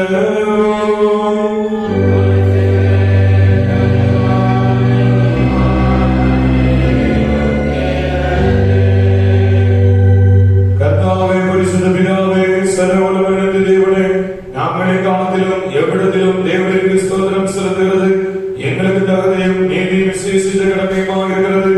ஆதலான தூதரோடும் பிரதான தூதரோடும் பரமசபை அணிந்தோடும் நாங்களும் உமது மகிமையுள்ள நாமத்தை புகழ்ந்து மேன்மைப்படுத்தி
இரக்கமுள்ள கர்த்தாவே, எங்கள் சிறுநீரவினாவுடைய மத்தியில் சேர துணியாமல் தேவனுடைய அளவற்ற இடத்தை நம்பி சேர்க்கிறோம். மேகத்தில் விழும் துணிகளை பொறுக்கிக் கொண்டு நாங்கள் பார்க்கிறோம். ஆனாலும் தேவனுடைய கொள்ளும் இரக்கம் செய்கிற லட்சணமுடைய மாறாத ஆண்டவருமாக இருக்கிறேன். ஆகையால் கிருபையுள்ள கர்த்தாவே, உமது அருமையான குமாரனாகிய இயேசு கிறிஸ்துவின் சரீரத்தால் எங்கள் பாவமுடைய சரீரமும் ஆத்மாவும் சுத்தமாகி எப்பொழுது நாங்கள் அவர்களும் அவர் எங்களுக்குள்ளும் வாசமாய் இருப்பதற்கு ஏற்ற விதமாய் அப்படி சரீரத்தை புசித்து ரத்தத்தை பானம் எங்களுக்கு கிருபை செய்தருளும். சர்வவல்லவரே, எங்கள் பரமபிதாவே, தேவரே, எங்களுக்கு உருக்கமாய் இறங்கி உம்முடைய ஒரே குமாரனாகிய இயேசு கிறிஸ்து சிலுவையில் மரணமடைந்து எங்களை மீட்டுக் கொள்ளும்படி அவரை தந்தருளினீரே. அவர் சிலுவையிலே ஒரு தினம் தம்மை தாமே இப்படியாக ஒப்புக் கொடுத்து சர்வலோகத்தின் பாவங்களையும் நிவர்த்தி செய்வதற்கு நிறைவும் பூரணமும் போந்ததுமான பலியையும் காணிக்கை பரிகாரத்தையும் செலுத்தினதுமல்லாமல் தமது அருமையான மரணத்தை என்றைக்கு நினைக்கூட்டும் ஞாபகத்தை நினைத்து தாம் திரும்புவர் பலவும் நாங்கள் அனுசரித்தவர்படி தமது சுவிசேஷத்தில் கட்டளையிட்டிருக்கிறாரே. இரக்கமுள்ள பிதாவே, எங்கள் ஜெபத்தை கேட்டருளி உமது குமாரனும் எங்கள் இரட்சகருமாகிய இயேசு கிறிஸ்து கட்டளையிட்ட பரிசுத்த நியமத்தின்படி நாங்கள் அவருடைய பாடுகளை மரணத்தை நினைவு கூர்ந்து ஒரு சிறுசி பதார்த்தங்களாகிய இந்த அப்பத்தை திராட்சரசத்தை பெற்றுக் கொள்ளும் போது அவருடைய பரிசுத்தமுள்ள சரீரத்திற்கும் இரத்தத்திற்கும் பங்குள்ளவர்களாக இருக்கும்படி கிருபை செய்து வேண்டும் என்று மிகுந்த தாழ்மையாய் வேண்டிக் கொள்கிறோம். அவர் நாம் காட்டிக் கொடுக்கப்பட்ட அந்த ராத்திரியிலே அப்பத்தை எடுத்து ஸ்தோத்திரம் பண்ணி அதை பெற்று சீசர்களுக்கு கொடுத்து, நீங்கள் வாங்கி புசியுங்கள், இது உங்களுக்காக கொடுக்கப்படுகிற என்னுடைய சரீரமாக இருக்கிறது. என்ன நினைவு கூறும்படி இதை செய்யுங்கள் என்றால் அப்படியே ராமோஜனோட பின்பு அவர் பாத்திரத்தை எடுத்து ஸ்தோத்திரம் பண்ணி அவர்களுக்கு கொடுத்து, நீங்கள் எல்லாரும் பாடம் பண்ணுங்கள், இது பாவமணி உண்டாகும்படி உங்களுக்காகவும் அனைவருக்காகவும் சிந்தப்படுகிற பொது உடன்படிக்கைக்குரிய என்னுடைய இரத்தமாக இருக்கிறது. இதை பானம் பண்ணும் பொழுதெல்லாம் என் நினைவு கூறும்படி இதை செய்யுங்கள் என்று திருவுள்ளம் பற்றினார்.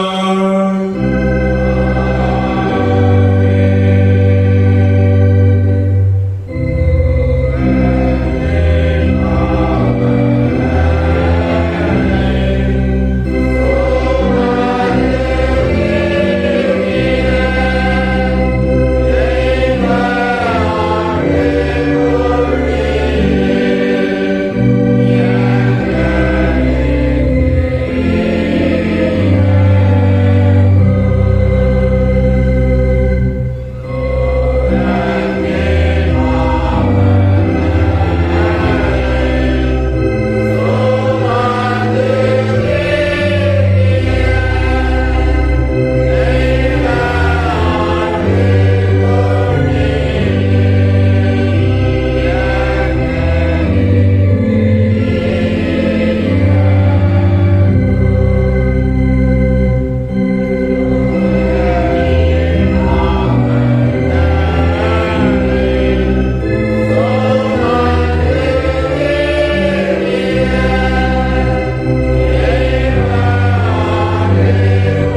ஜெபம் கடவோம்.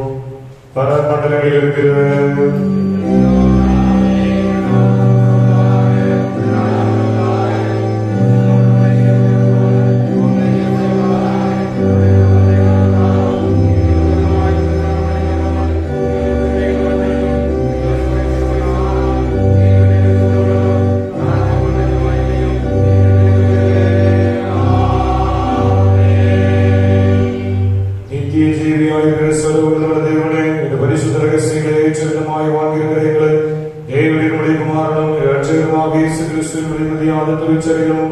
ரத்தமுமாகிய ஞான ஆகாரத்தினால் போஷித்ததற்காக வைத்திருக்கிறோம். தேவர்கள் வேண்ட கொடுத்து கிருபாகடாட்சம் வைத்திருக்கிறதையும் உத்தம விசுவாசலின் கூட்டமும் நேசகுமாருடைய ஞான சரிகமுமாகிய சபையில் நாங்கள் அவைகளாக இணைக்கப்பட்டிருக்கிறதையும் அவருடைய அருமையான பாடலினாலும் மரணத்தினாலும் உண்டான புண்ணியத்தினாலே நித்திய ராஜ்யத்தில் நாங்கள் சுதந்திரனாக இருக்கிறதையும் இந்த நற்கருணை நாளை நிச்சயப்படுத்தினதற்காக முழு இதயத்தோடு நமக்கு ஸ்தோத்திரம் செலுத்துகிறோம். பரமபிதாவே, நாங்கள் செய்த பரிசுத்த ஐக்கியத்தில் நிலைத்திருந்து நாங்கள் செய்யும்படி தேவன் நியமித்திருக்கிற நற்கிரிகளை எல்லாவற்றையும் நிறைவேற்ற ஒரு கருணை தந்தர வேண்டும் என்று எங்கள் கர்த்தராகிய இயேசு கிறிஸ்துவை முன்னிட்டு மனத்தாழ்மையாய் வேண்டிக் கொள்கிறோம். அவருக்கும் தேவருக்கும் பரிசுத்த ஆவிக்கும் சகல கனம மகிமையும் என்றென்றைக்கும் உண்டாவதாக.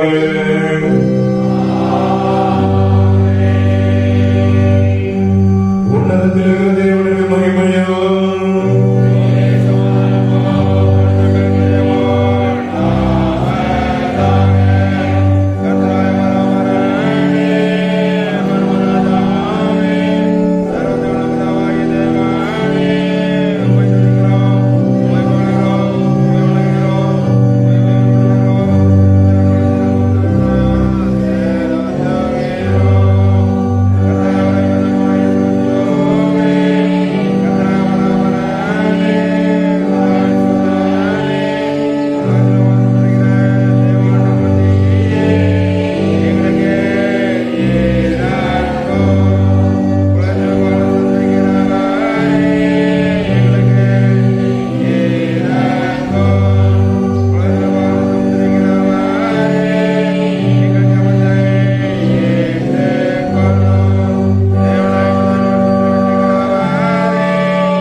அன்பிலும் நிலைத்திருக்கும்படி உங்கள் இதயத்தின் சிந்தையும் காக்கிறது.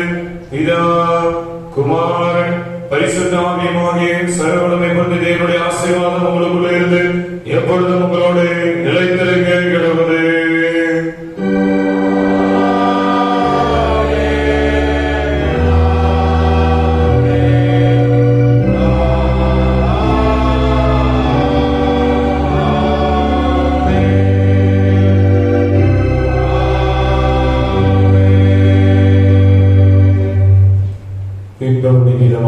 யாவரும் எழுந்து நின்று ஆராதனை கீதங்கள் 698 கீதங்களும் கீர்த்தனைகளும் 476 பாடுவோம். எந்த ஜீவன் இயேசுவை சொந்தமாக ஆளுமை என்ற பாடல். ஆராதனை கீதங்கள் 698 கீதங்களும் கீர்த்தனைகளும் 476 பாமாலை 302 பாடுவோம். Yeah.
உடைய சமூகத்தில் எப்பொழுதும் பிரியமாக இருப்பதாக. கர்த்தர் உங்களோடு இருப்பாராக. தேவ சமாதானத்தோடு